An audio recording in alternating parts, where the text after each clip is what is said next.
Hello out there, guys. How are all of you doing? Welcome, as always, back to Rule of Two Review. Today I have a couple of topics that I want to touch on for you guys. It kind of spans a wider spectrum of news across the entire video game industry and the gaming landscape with some things going on this week, so I thought it would be kind of fun. Let's get to it. So the first thing I want to talk about is Nintendo Switch related, and it's an interesting story about what's happening with the supposed Nintendo Switch port of Axiom Verge coming to the Switch, potentially on the eShop, or even potentially in physical retail form. So Axiom Verge is a really excellent game that initially came out in 2015 for the PlayStation 4, I believe also the PS3, and the PC. And the game is a 2D side-scroller. It's very much like a 16-bit slash 8-bit inspired sort of game, platforming action experience that is definitely in the vein of Metroid and Super Metroid, and even the Metroidvania kind of experiences. Definitely like an open love letter to Metroid and everything that made the 2D Metroid experiences awesome. And I, of course, did pick it up a couple of years ago on the PlayStation 4. I played through about half of it before getting back into Bloodborne, because I do remember that the game came out around the time of Bloodborne. And it's a great game. It's a really, really excellent game. Eventually, it started to come out on a couple of other platforms last year. It even did eventually make it to the Wii U, which is really cool. So more people have been able to start playing this game and realizing why it's so great. And obviously, the developer behind the game, whose name is Thomas Happ, has been looking into bringing it to, of course, the Nintendo Switch, where I think a game like this would make a lot of sense, get a lot of people excited, and probably do and sell really well. Pretty much since the beginning of the year, apparently a lot of people have been talking about when will this game come to the Switch. The developer behind the game has been wanting to bring the game to the Switch, and earlier in the year was a little bit vocal about how he's working to do so. But we started to understand from the developer that he was actually running into some major hurdles, specifically with Nintendo with porting this game, which started to make a lot of people worried about whether or not the game would come to the Switch. And I think more than anything, it started to get people a little up in arms at Nintendo for whatever weird sort of archaic business practices or indie developing sort of contracts they have out there that makes it hard for certain companies to bring their indie games directly to the Switch. And so what happened is, in the course of the last day or so, they actually came out and confirmed that the game, as of right now, is not slated to come to the Nintendo Switch. And there were some tweets and some statements made by, again, Thomas Happ, and also some other developer, Dan Adelman. I'm not quite sure how he's involved, because initially I understood the game to be developed by just Thomas Happ, like a one-man show, one-man band. All the graphics, all the level design, all the music and everything I thought was done just by him. But either way, Thomas and this fellow Dan have been talking about basically what's going on. They confirmed that it wasn't going to happen. A couple of statements did initially come.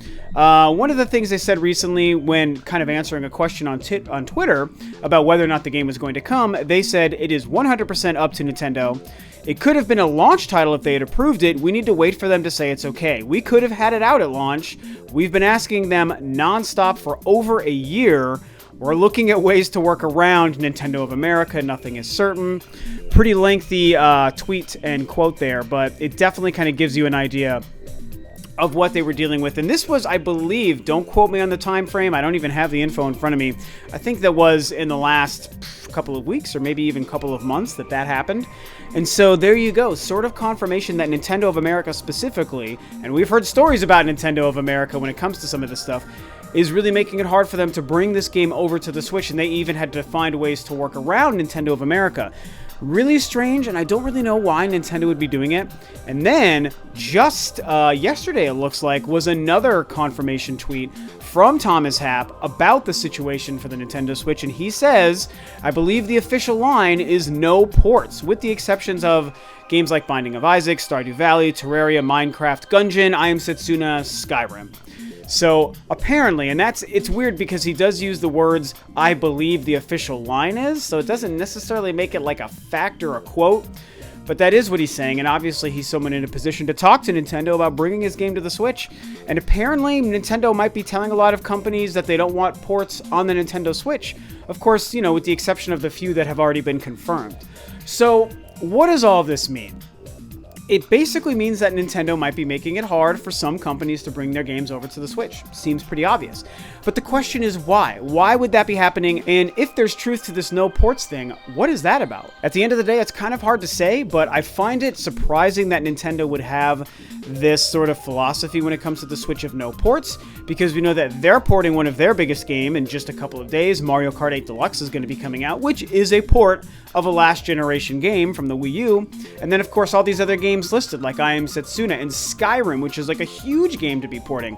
We even know games like Dragon Ball Xenoverse 2 and Steep are supposed to be coming, among many others. So obviously some ports are happening. Nintendo saying no ports might mean that we're done with ports. We only wanted a small select handful of ports, but beyond those games, we want to just focus on new games. If that's true, I actually mostly support that idea. What's unfortunate is we don't have any confirmation from Nintendo, or even technically from Thomas Happ, if that's the case, because again, he just says he believes that that's what he's been told. So it's really hard to kind of decipher what's going on there. I find it hard to believe that Nintendo would be so militant about this, but at the same time, Nintendo does have some archaic beliefs and philosophies. And this doesn't seem like something they would do, but because of the weirdness and the weird things that they do sometimes when it comes to their business practices and their business models, I also wouldn't even be terribly surprised. So it's really hard to tell. At the end of the day, right now, it seems like Axiom Verge is at a standstill, and we can't necessarily expect it to show up on the Switch anytime soon. I think that is too bad, but you guys, it's available on a lot of other platforms. I would be hard-pressed to believe that most gamers out there who have a Switch only have a Switch. I'm sure you've got some form of PC. I think it was even on the Vita. You probably have a Vita, one of the PlayStation consoles, one of the Xboxes. You probably have something to play this game. And as much as I'd like to tell you to play this on the Switch if it comes, I don't think that that's going to happen. Nintendo's being really strange and presenting a lot of roadblocks for developers, apparently on the indie side, to bring their games over, so we probably won't see it on the Switch. I recommend you just pick it up somewhere else. Now, this next story is probably the most interesting to me of all the stories I'm talking about today, and that comes from 343 as they're discussing, believe it or not, Halo 6. Now, you guys, this gets me really excited because I am happy and proud to admit that I am a huge fan of Halo. And I think that it's one of the most important series in gaming. It's really nice to have these kind of landmark, staple, huge AAA console franchises that aren't from Nintendo. Halo 5 is a very, very good game that I super enjoy. Both the campaign and multiplayer I thought were really excellent. Because I love Halo and I love the characters, I will tell you that even with some of the problems, it is still a very great game.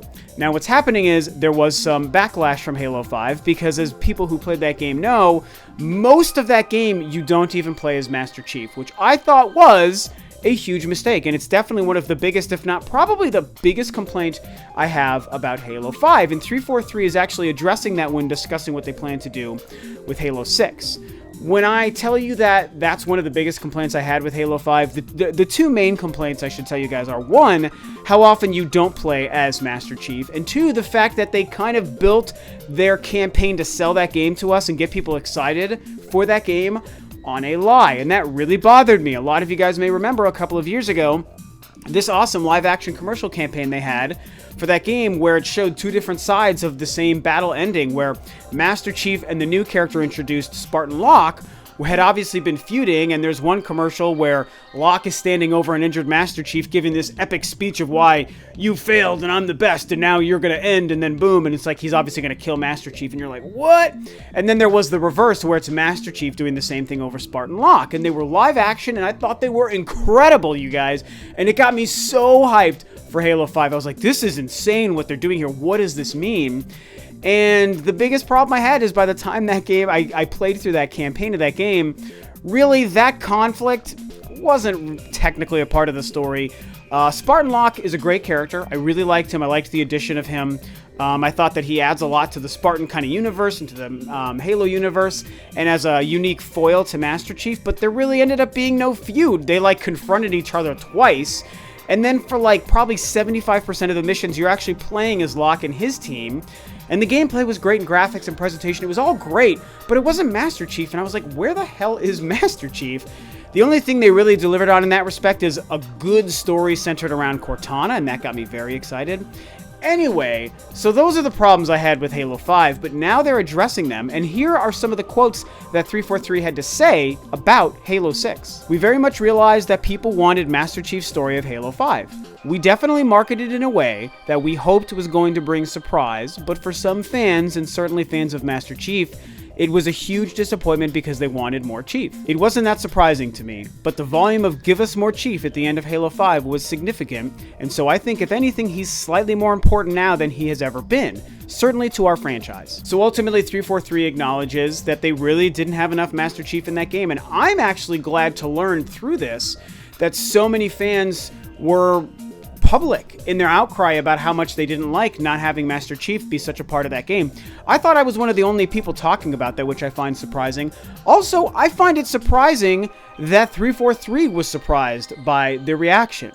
Mostly because Halo 2 had kind of the same thing. Now, I know that 343 was not developing Halo at the time that Halo 2 came out. That was obviously Bungie, who actually created Halo. And I totally understand that, but obviously these guys were aware of all the Halo games throughout their lineage. Whenever they released, they were obviously inspired by the original Halo games. They obviously know the history of every release. I'm sure most of them were playing those first Halo games before they became developers in the industry and all of a sudden got to make Halos 4 and 5. So I know that they were not caught off guard by Halo 2's reaction, and you spent so much of that time playing as the Arbiter.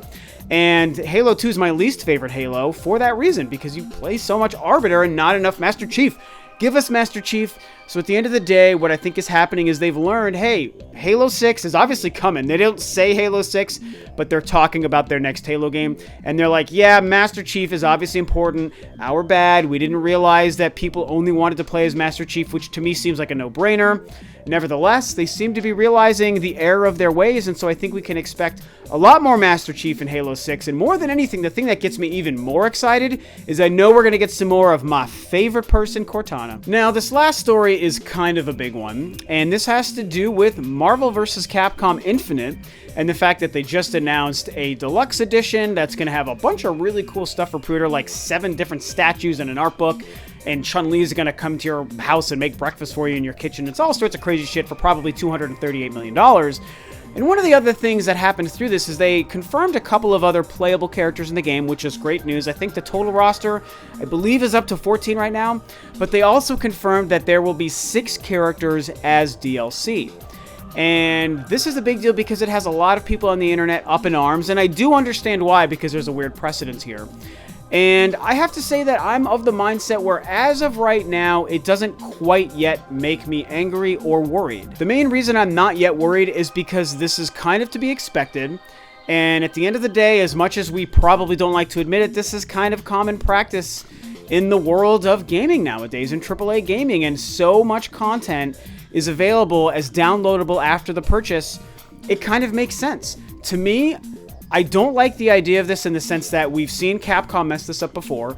We've seen other companies mess up franchises and game releases when it comes to DLC. Examples like EA's first Battlefront or Evolve a couple of years ago are great examples where the DLC thing was not received well and not executed well on the part of the developers and publishers. They made the mistake of pulling way too much stuff out of the final game and charging way too much money and alienating their audience. And we are too smart and savvy as gamers nowadays. We will smell out that BS and let you know you messed up. We don't want to pay all this money for all this stuff that should have been in the game. That's not how you release a finished final product of a game. And those companies have started to learn their lessons. And, you know, Battlefront's a good example where Battlefront 2 seems to be fixing a lot of that. When it comes to Marvel vs. Capcom Infinite, I have to say, I want to be excited for the game, so it's just like, hey, the game could be really great. I love the series, I love the franchise, I love the idea, I love good fighting games. Bring it on. This sounds really great. When it comes to the DLC thing, my whole purpose, my whole kind of approach here is we don't yet know if they're doing the bad things. Honestly, we've seen fighting games handle DLC quite well. We've seen a lot of games handle DLC quite well. Let's look at Smash Brothers for the Wii U. You guys knew I was going to bring that up. That had a lot of DLC content and a lot of DLC characters. Some people feel like it was overpriced, but for the most part, people generally accepted that as pretty much quality content and quality DLC that felt like it was really delivering on the value. And I agree with that. The main reason I agree with that is, I'm sure you guys know this, because there were so many goddamn fighters in that game way before they started releasing DLC characters for $4 a pop. There was like, I don't know however many, probably 40, maybe even 40 initial characters before there were any DLC characters that we were buying. That is a fully featured, fully fleshed out, fully realized game. So the DLC characters ended up not being a problem, and very few people, if any, actually outwardly complained about it. To me, we need to give time for Capcom to show us that they're doing maybe the same thing. The Marvel vs. Capcom series games, you guys, for any of you who may not know this, are known for massive rosters. They're known for like 50 characters available on release day for their games. So if Marvel vs. Capcom releases and has anywhere between 30 and 50 characters on day one without any DLC having to be purchased or any collector's editions or whatever, then I'm fine. Then I don't care that there's going to be 6 DLC characters. It would suck if they're characters that I really want and care about, but that's just the way it is. And if the game feels like a fully featured, complete, finite $60 product when it releases, then really I wouldn't have a leg to stand on to complain about it, and I don't think anyone else out there would either. Like I said, plenty of games have done DLC in acceptable ways that people acknowledge is actually quality. Beyond Smash Bros., Mario Kart 8 is another Nintendo example. We all know that's one of the best examples of DLC. The GTA games, the last few outings have done a great job. A lot of Bethesda stuff, Fallout 4, for example, and Fallout 3, great examples. There's a lot of games out there doing it the right way, and maybe even Battlefront 2 turns out to be a game doing it the right way. They've already confirmed no season pass. So we know that, yes, we live in a world where bad DLC exists, and it's gouging the consumer for money in an unfair way, but there are so many examples of good DLC that is at least valuable, I should say. And again, Smash Bros. Is an example of it working with the fighting game, so I'm willing to give Capcom time to show us they're going to release this the right way and make the DLC not a problem and not feel shitty. So I just really hope that people can see that and maybe just calm down a little bit. Everyone's too quick to jump the gun and just be mad at a company out there for something, and it's like, they may screw it up. That we may have a legitimate reason to be mad at them, you guys. I'm not pretending like we might not, but we don't yet know, and I'm willing to give them that time. For me, the bigger concern has nothing to do with DLC characters. It has to do with the fact that we've yet to see any X-Men characters, and that is making me nervous that that rumor about the MCU characters only showing up is going to be true, and that is going to infuriate me, and that will probably keep me from purchasing the game. Forget the freaking DLC in the Deluxe Edition. I want Wolverine, I want Logan, I want Storm, I want Jubilee, I want Rogue, I want Professor X, I want Magneto. These characters are not only important to the Marvel lineage, but they're important to the MvC lineage. These characters make a difference and they matter, and if the stupid freaking movie contracts are getting in the way of this game being what it's supposed to be, I'll be livid. I'm gonna be over the moon angry and so upset about it, you guys. I will make a rant video. You will hear Rob rant about the movie industry completely effing up what should be a completely separate, complete, finite, awesome video game. Anywho, that's it. I made a nice long news video for you guys talking about a couple of topics that I find pretty interesting, and I think you guys will as well. So that's it. Thanks for tuning in. Tell me what you think about these news topics: Axiom Verge on the Switch, Halo 6 and the Master Chief situation, Marvel vs. Capcom and DLC characters. What the hell's going on with all this stuff, man? Tell me what you guys think below. Thanks as always for tuning in. This is Rob of Rule of 2 Review, and I will catch you guys next time on another video.